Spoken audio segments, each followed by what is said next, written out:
जय माधवी कृष्णा।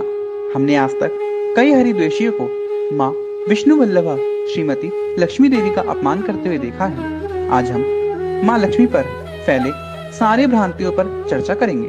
क्या लक्ष्मी सिर्फ आदि शक्ति है जो आदि पराशक्ति का आधा फॉर्म है? क्या लक्ष्मी कभी पराशक्ति नहीं कहला सकती? जब स्वयं आदि शंकराचार्य जी ने अपने कार्यों में विष्णु वल्लभा श्री लक्ष्मी देवी जी को पराशक्ति बोला है, तो क्यों हमें ऐसा सुनने को मिलता है कि आदि शक्ति पराशक्ति केवल एक अंश मात्र है? निगमाचार्य जी ने भी देवी राधा यानी लक्ष्मी जी को पराशक्ति कहा है। क्या लक्ष्मी माता पार्वती और माता ललिता से हीन है? अफवाह लोगों ने इसलिए फैलाई क्योंकि विष्णु पत्नी लक्ष्मी और ब्रह्म पत्नी सरस्वती को ललिता जी के किनारे दिखाया जाता है। हाँ, वो दोनों माँ ललिता की सो इच्छा से सेवा करती हैं, पर क्या इसका अर्थ यह हो गया कि वो ललिता जी से नीचे हैं? पुराण के पाताल खंड के अध्याय 109 की पंक्ति 55 में यह लिखा है कि दोनों देवियां जमीन को पूजती हैं, परंतु उसी पद्म पुराण के उसी पाताल खंड के अध्याय 10 के श्लोक 68-70 में बोला है कि लक्ष्मी, पार्वती और गंगा में कोई भी भेद नहीं है, बल्कि महिषासुर मर्दनी स्त्रोत का भी दूसरे अनुच्छेद में सिंधु सुते शब्द का प्रयोग होता है, जो यह स्पष्ट करता है कि विष्णु पत्नी लक्ष्मी भी दुर्गा है। हमारे प्रमाण यही खत्म नहीं होते। दुर्गा सप्तशती के मूर्ति रहस्य में ये देवियां दुर्गा माँ हैं। शक्त संप्रदाय में जैसे ललिता पार्वती को अभिन्न कहा जाता है, वैसे ही ललिता और लक्ष्मी को भी अभिन्न कहा जाता है। शक्त संप्रदाय के दो अहम भाग हैं, जैसे श्रीकुल संप्रदाय और कालीकुल संप्रदाय की पुस्तकें जैसे त्रिपुर रहस्य और महानिर्वाण तंत्र में लक्ष्मी और ललिता को समान बताया गया है। क्या सत्य में अष्टलक्ष्मी का सनातन धर्म में कोई भी स्थान नहीं है? क्या अष्टलक्ष्मियां काल्पनिक हैं? इसके लिए हम रुद्रयामल तंत्र का अध्ययन करेंगे। यहाँ साफ साफ अष्टलक्ष्मी का नाम लिया गया है। इसके अतिरिक्त अष्टलक्ष्मियों की कई प्राचीन भवन हैं।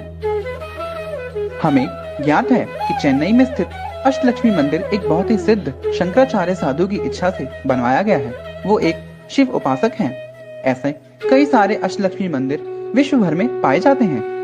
गजलक्ष्मी पूजा भारत के कई इलाकों में शरद पूर्णिमा को अश्विन महीने या अक्टूबर में मनाई जाती है। शरद पूर्णिमा को कोजागरी पूर्णिमा और कुन्नार पूर्णिमा भी कहते हैं। यहाँ हम चंद्र देव को पूजते हैं, जिसे हम कौमुदी सेलिब्रेशन भी कहते हैं, जहाँ कौमुदी का आर्ट है चांद की रोशनी।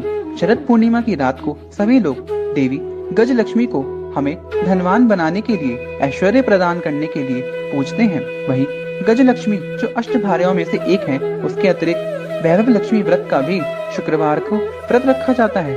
माँ जाम्बवती को भी लक्ष्मी तंत्र में धैर्य लक्ष्मी बोला गया है, बल्कि माता मीनाक्षी देवी जो माता उमा की ही अवतार हैं, वो भी वर लक्ष्मी व्रत रखती हैं। धैर्य लक्ष्मी वर लक्ष्मी व्रत दोनों अष्टलक्ष्मियों से ही हैं। क्या सीता अबला थी? अगर वो शक्तिशाली थी तो उन्होंने रावण का संहार स्वयं क्यों नहीं किया? मित्रों, आप भक्त शिरोमणियों जैसे हनुमान जी, शबरी जी, विभीषण, बल्कि पूरी वानर सेना को जानते ही हैं। अगर माता सीता रावण को मार देती तो क्या कभी ये सारे राम भक्त अपने इष्ट देव राम जी से मिल पाते? नहीं। अगर माँ सीता ही रावण को मार देती तो क्या कभी वल्ली और गंधर्व को मोक्ष मिलता? नहीं।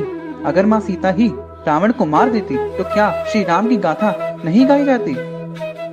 उसके अतिरिक्त हमने हाल ही में जययुक्त श्री देवी अष्टोत्तर सहस्रनामावली का अध्ययन किया।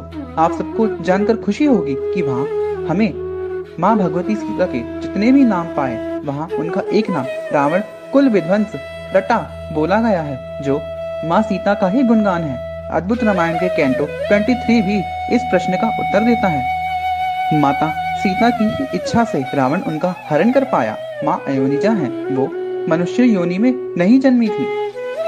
अगर वह अबला होती तो वो तभी लंका से भाग जाती जब हनुमान जी उससे भेंट करने आए थे, परंतु वह एक क्षत्रिय स्त्री थी। आप सभी वाल्मीकि रामायण में सीता माँ और हनुमान जी का संवाद पढ़ सकते हैं। माँ सीता तपस्विनी थी और उस समय अंदरूनी शक्ति को बाहरी शक्ति से अधिक महत्व दिया जाता था। हम सदैव राम जी को सियावर कहते हैं। कभी किसी को माता सीता को राम पत्नी कहते हुए सुना है? क्योंकि माता पिता से भी अधिक शक्तिशाली होती है। अब कुछ विकृत मानसिकता के लोग माँ सीता के चरित्र पर प्रश्न करेंगे कि क्यों उन्होंने अपनी इच्छा से रावण को उन्हें ले जाने दिया। सरल उत्तर है, एक अकेली माँ सीता ही नहीं, ऐसी कितनी स्त्रियां थीं जिनका रावण हरण करता था और उनके रिश्तेदारों को मार देता था। माता सीता इन स्त्रियों को बचाने के लिए स्वयं का हरण करवाया था।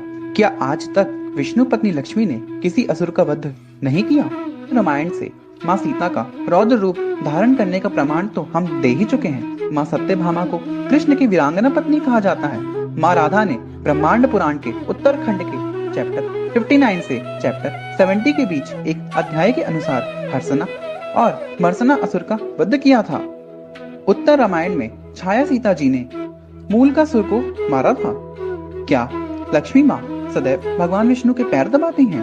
देवी भागवतम और ब्रह्मवैवर्त पुराण इसका खंडन करता है, जो साफ साफ कहता है कि लक्ष्मी के सबसे पहले भक्त भगवान विष्णु ही थे। उसके बाद ब्रह्मा, शिव और इंद्र ने भी उनकी भक्ति की। ललिता माधव पुस्तक में कृष्ण स्वयं को रुक्मिणी जी का दास कहते हैं। ब्रह्मवैवर्त पुराण में कृष्ण राधा के दास और हरिवंशा पुराण में जो महाभारत का ही एक भाग है, वहाँ कृष्ण खुद को सत्यभामा जी के दास कहते हैं। इस पर हम पहले ही एक वीडियो बना चुके हैं, जिसका लिंक डिस्क्रिप्शन बॉक्स में है। क्या लक्ष्मी माँ भगवान शिव की इतनी भक्ति करती हैं कि वो भगवान श्री हरि नारायण का अपमान कर दें? मित्रों, कुछ ऐसे वेबसाइट्स अंतर्जाल में पाए जाते हैं जो अपने संप्रदाय की मान्यता को दिखाने के लिए कुछ श्लोकों का गलत अर्थ निकाल देते हैं। यहाँ जो श्लोक आप स्क्रीन पर देख रहे हैं वो गलत ट्रांसलेशन है जो हरिद्वेषियों ने किया है। इस श्लोक का सही अर्थ ये है।